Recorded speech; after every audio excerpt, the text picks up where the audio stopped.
Details చూస్తే phone tapping కేసులో SIT విచారణకు హాజరయ్యారు బీజేపీ ఎంపీ ఈటెల రాజేందర్. సాక్షిగా ఆయన వాంగ్మూలం కూడా ఇచ్చారు. సిట్ విచారణ అనంతరం కూడా మీడియాతో మాట్లాడుతున్నారు. లైవ్ చూద్దాం. వారు నియామకం కాబట్టి మొన్న వాళ్ళ ఇంటర్వ్యూ చూస్తూ ఉంటే ప్రణీత్ రావు గారు కావచ్చు, భుజంగరావు గారు కావచ్చు, లేదా రాధాకిషన్ రావు గారు కావచ్చు, ఇతరులు ఎవరు చెప్పినా పైన ఉండ మా అధికారుల యొక్క ఆదేశాల మేరకే ఇవన్నీ కూడా చేసినామని చెప్తా ఉన్నారు.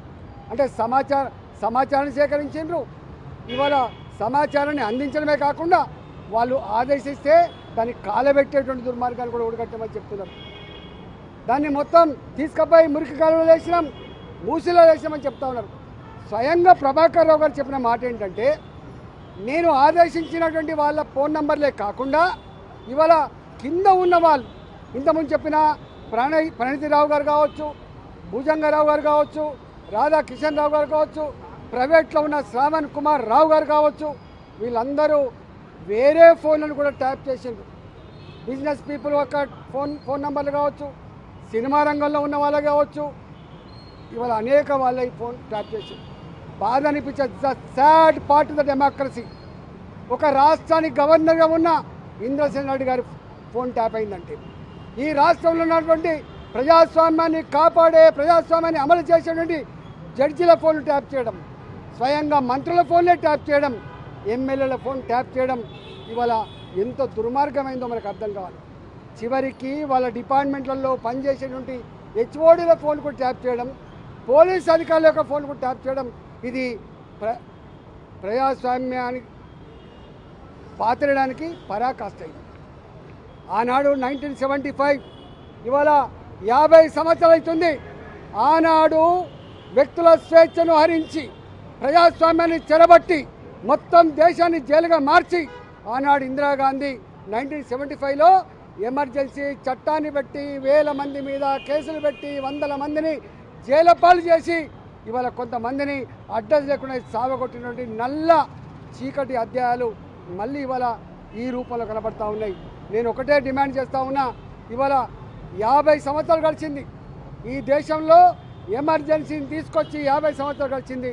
ఇవాళ మనం గవర్నర్ల ఫోన్లు, జడ్జిల ఫోన్లు, స్వయంగా మంత్రుల ఫోన్లు, ఎమ్మెల్యేల ఫోన్లు, ఇవాళ బాధ్యతాయుతమైనటువంటి సంఘంలో పేరున్న వాళ్ళ ఫోన్లు ట్యాప్ చేసి వాళ్ళ బలహీనతల మీద దెబ్బ కొట్టి ఇవాళ అనేక రకాల అక్రమాలు, దుర్మార్గాలు జరిగినట్టుగా మనకు అర్థమవుతూ ఉంది. కాబట్టి ఈ ఎంక్వైరీ అయితే ఉందో నత్తనడక జరగకుండా దీంట్లో ఎవరు ఆదేశాల మేరకు ప్రభాకర్ రావు గారు ఇలాంటి పని చేసిండు, ఇవాళ కింద ఉన్న అధికారులు ఎవరి ఆదేశాల మేరకు చేసిండ్రు, ఎందుకు కాలబెట్టాల్సి వచ్చింది, ఎందుకు మొత్తం చార్జ్ చేయాల్సి వచ్చింది, ఇవన్నిటి మీద సమగ్రమైన ఎంక్వైరీ జరగాలి.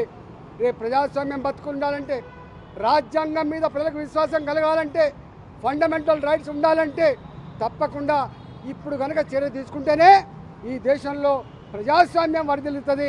ఈ దేశ ప్రజాస్వామ్య వ్యవస్థ మీద ప్రజలకు ఒక విశ్వాసం ఉండేటువంటి ఆస్కారం ఉంటుంది తప్ప లేకపోతే లేదు. కాబట్టి వాళ్ళు ఎంతటి వారైనా తప్పకుండా దీని మీద విచారణ సమగ్రంగా చేయాల్సిందే, దోషులను ఐడెంటిఫై చేయాల్సిందే, చట్ట ప్రకారంగా శిక్షించవలసిందే, ప్రజాస్వామ్యాన్ని కాపాడవలసిందే, ప్రజలకు ఒక గొప్ప సందేశం పంపాల్సిన బాధ్యత ఉందని చెప్పి నేను డిమాండ్ చేస్తూ ఉన్నా.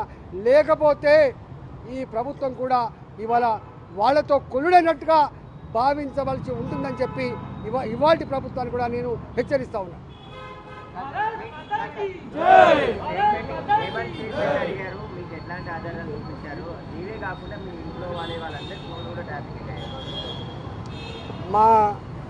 మా వైఫ్, మా భార్య నడిపేటువంటి జమునా హ్యాచరీస్ ఫోన్ నంబర్లు కూడా మొత్తం ట్యాప్ చేసిండు టోటల్గా. మా వాళ్ళు బిజినెస్లో ఏ మెసేజ్ అయితే పంపుకుంటారో, మేమేమైనా మెసేజ్ పంపుతామో అవన్నీ కూడా వాళ్ళ దగ్గర రికార్డు దొరికింది. మొత్తం ఆ చాట్ అంతా కూడా నాకు ఇచ్చింది. నన్ను అడిగింది ఇవన్నీ మీవేనా అంటే ఇవన్నీ కూడా మావే. ఇలా మా విక్రమ్ రెడ్డి గారు మా జిల్లా పార్టీ అధ్యక్షుడు, మా గిరివర్ధన్ రెడ్డి గారు మా పార్టీ నాయకులు, మా సతీష్ గారు మా పార్టీ నాయకులు, వేణుగోపాల్ రెడ్డి గారు మా పార్టీ నాయకులు, ఇవాళ మా సాయి గారు, అనేక మంది, కొన్ని వందల మంది హుజురాబాద్లో 2021లో ప్రతి నిమిషం నిఘా పెట్టినట్టుగా ఇక్కడ రికార్డులు ఉన్నాయి. ఇవన్నీ కరెక్టేనా అని చెప్పి అడిగిండ్రు. ఇవన్నీ కూడా కరెక్టే అని చెప్పొచ్చినాం మేము.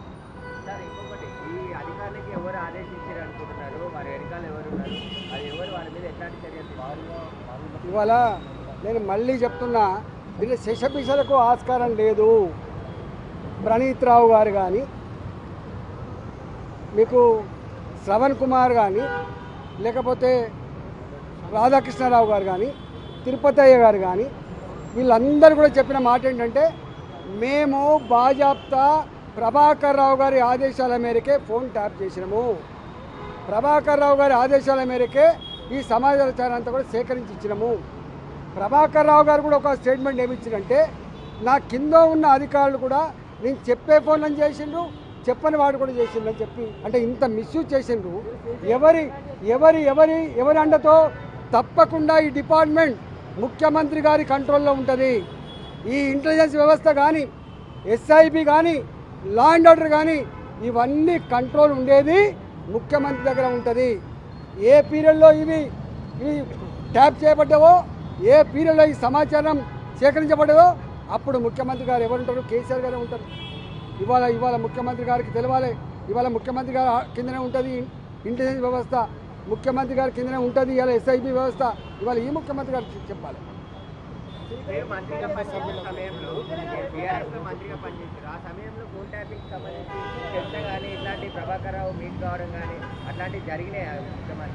అసలు జనరల్గా ఇంటెలిజెన్స్ వ్యవస్థ కానీ, ఎస్ఐబి కానీ, ఈ రెండు చాలా కాన్ఫిడెన్షియల్గా పనిచేయాల్సిన డిపార్ట్మెంట్స్. ఇవాళ ఈ రూపంలో వాటి చరిత్ర ఇంత మలైన అవుతుందని, బయటికి వస్తుందని చెప్పి ఎవరు ఊహించలేదు. అంటే ఎంత బాధ అవుతుందంటే, భార్యాభర్తలు నేను నా భార్య ఇద్దరం మాట్లాడుకునే సంభాషణ కూడా వింటుందంటే ఎంత నీచానికి ఒడిగట్టిండ్రు వీళ్ళెంత నీచానికి ఒడిగట్టిండ్రు. ఇక ఇంతకంటే దుర్మార్గం ఏముంటుంది? ఒకవేళ ఈ ప్రభుత్వానికి దమ్ము లేకపోతే, ఈ ప్రభుత్వానికి నిజాయితీ లేకపోతే మేమున్నాం, సిబిఐకి అప్పచెప్పండి. ఎక్కడ ఏం జరిగిందో, ఎవరు దీంట్లో బాధ్యులో, ఎవరు దోషులో, వాడు ఎంతటి వారైనా పనిష్మెంట్ చేయగలిగే సత్తా సిబిఐకి ఉందని చెప్పి మేము డిమాండ్ చేస్తున్నాం.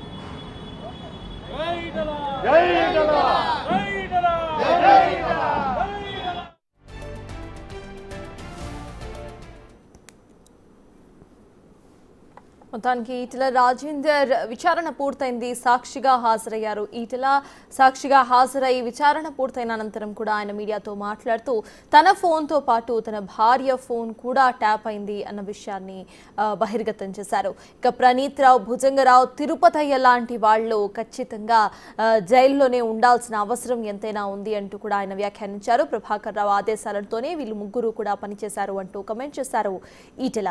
ప్రభాకర్ రావు సీఎం ఆదేశాలతో పనిచేశాడని అర్థమైపోతుంది అన్నారు. తాను బీఆర్ఎస్ లో ఉన్నప్పుడు కానీ, లేకపోతే బీజేపీలో ఉన్నప్పుడు కానీ తన ఫోన్స్ ట్యాప్ అయ్యాయి. తాను ఏ కార్యక్రమం చేయాలి అనుకున్నా కూడా ప్రతి కార్యక్రమం దగ్గర ఆటంకం సృష్టించారు. ప్రతి ఒక్క కార్యక్రమం డీటెయిల్స్ బీఆర్ఎస్ కు సంబంధించిన వాళ్ళ దగ్గర ఉన్నాయి అంటూ కూడా ఈటెల మాట్లాడారు. దీనికి సంబంధించి ఆయన సాక్ష్య వాంగ్మూలాన్ని ఇవ్వడానికి సిట్ ముందుకు హాజరయ్యారు. ఇక అక్కడ విచారణ అనంతరం కూడా ఆయన బయటకు వచ్చి మీడియాతో మాట్లాడుతూ తన ఫోన్తో పాటు తన భార్య ఫోన్ కూడా ట్యాప్ అయినట్టుగా తెలియజేశారు. తన పర్సనల్ డీటెయిల్స్ కూడా ఇటు ఫోన్ ట్యాపింగ్ లో విన్నట్టుగా ఆయన వాంగ్మూలం ఇచ్చారు. అట్ ద సేమ్ టైమ్ సాక్షిగా వాంగ్మూలం ఇచ్చిన అనంతరం కూడా మిగతా ముగ్గురు ఎవరైతే ఉన్నారో వాళ్ళంతా కూడా గవర్నమెంట్ కోసమే పనిచేశారు, బీఆర్ఎస్ ప్రతినిధులు ఈ మొత్తాన్ని కూడా నడిపించారు అంటూ కమెంట్ చేశారు ఈటెల.